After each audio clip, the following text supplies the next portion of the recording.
And we got Joe Concha here to dig into all of this. He's a Fox News contributor. Joe, great to see you as always. You too, Bill. I'm sure this is going to shock you, but I saw some of the media referring to this man as a Colorado Springs man with no mention of his legal status. Wow, this reminds me of Kilmar Abrego Garcia, the Maryland man, the doting father. I mean, some of the headlines that we have seen, Bill, have been, I mean, this is such a serious thing that happened, but is some of the best unintentional comedy out there, as far as CBS News, for example. So we're not talking left-wing blogs here. Attack at Boulder's Pearl Street Mall in Colorado burns several people, police say. Suspect in custody. Not elderly Jews, Holocaust survivor. The suspect, as you mentioned before, not labeled in any way, shape, or form as far as being here illegally. ABC News, Boulder attack updates. Multiple people injured in, scare quotes, act of terror, FBI says. So, again, we've seen this over and over again in coverage in Gaza, for example, where we hear from Gaza humanitarian authorities or the Gaza, government authorities when that's Hamas. And they just don't label them as they should be. This is a big problem, not only for the media in terms of their credibility, but for Democrats who put out boilerplate statements on X, on Instagram, and then don't come out the way they did against Doge, for example, as one and say, we denounce this. This cannot happen in the United States. We're just not seeing it from that party right now. Why do you think they do it? That's the thing. It's political suicide, right? Because why wouldn't they come out? It's like coming out against cancer. It's the same thing as coming out against anti-Semitism. Meanwhile, the bigger story here is that 40% of undocumented people, and you've covered all of this for years, entered the United States lawfully and then stayed. Visa overstays. Visa overstays.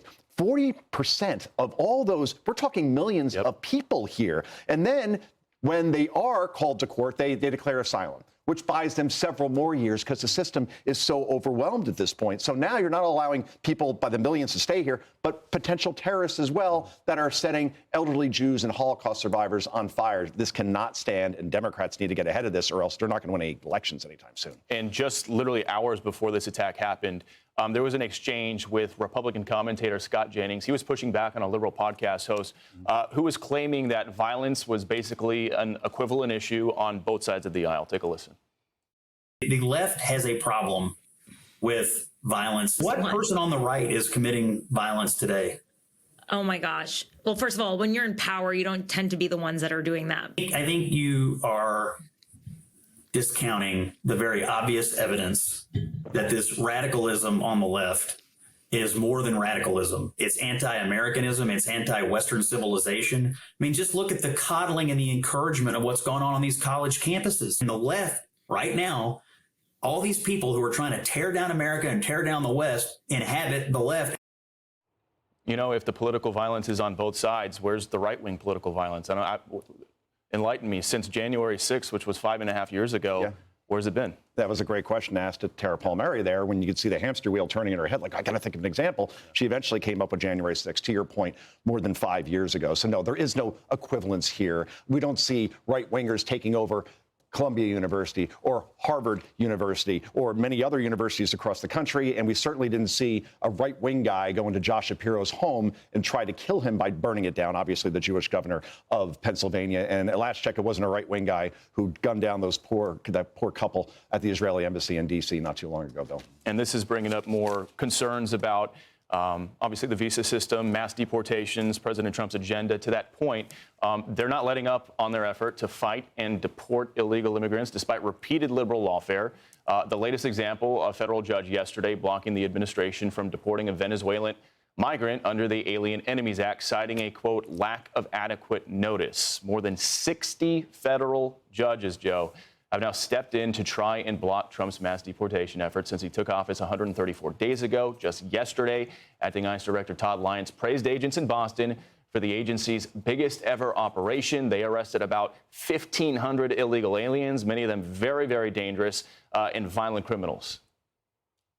If sanctuary cities would change their policies and turn these violent criminal aliens over to us, into our custody, instead of releasing them into the public, we would not have to go out to the communities and do this.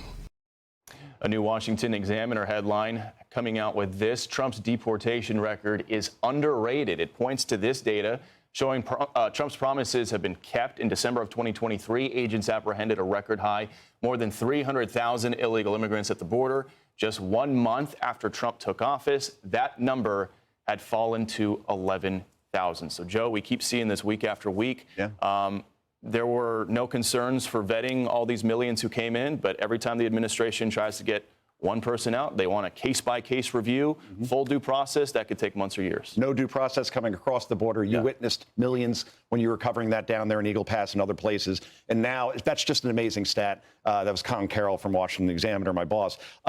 It is down 95% border crossings. Now, think about this for a second, because that's based almost solely on rhetoric, because not 1 inch of the wall has been built since Trump took office, because that's in the big, beautiful bill, and that's going through the Senate right now. So the fact that we've gone from more than 300,000 people a month down to about 10,000, just because a new president has some new rhetoric to say, do not come here, and they actually believe him, that is remarkable at this point. And look, even in Colorado, I meant to mention this before, weeks before a illegal alien terror attack, Colorado Democrats, according to the Daily Wire, passed a law shielding illegals from ICE. Quoting the story, the law prevents data sharing with immigration authorities and dedicates the money taken from violators to fund deportation defense. So this person very easily could have been deported, but Democrats are actually protecting him. Again, political suicide bill. And real quick, we've got about a minute left. I want to get your reaction to this, because when I saw this headline, my jaw basically dropped. All right. Washington Post. They write, quote, the mysterious drop in fentanyl seizures on the U.S.-Mexico border. An excerpt. After years of confiscating rising amounts of fentanyl, the opioid that has fueled the most lethal drug epidemic in American history, U.S. officials are confronting a new and puzzling reality at the Mexican border. Fentanyl seizures are plummeting.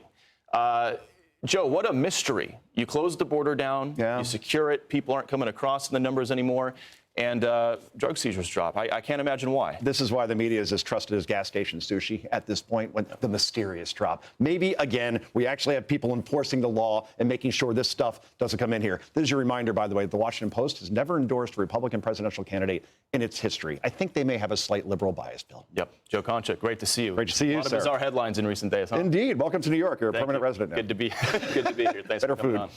Hey everyone, I'm Emily Campagno. Catch me and my co-hosts Harris Faulkner and Kaylee McEnany on Outnumbered every weekday at 12 p.m. Eastern, or set your DVR. Also, don't forget to subscribe to the Fox News YouTube page for daily highlights.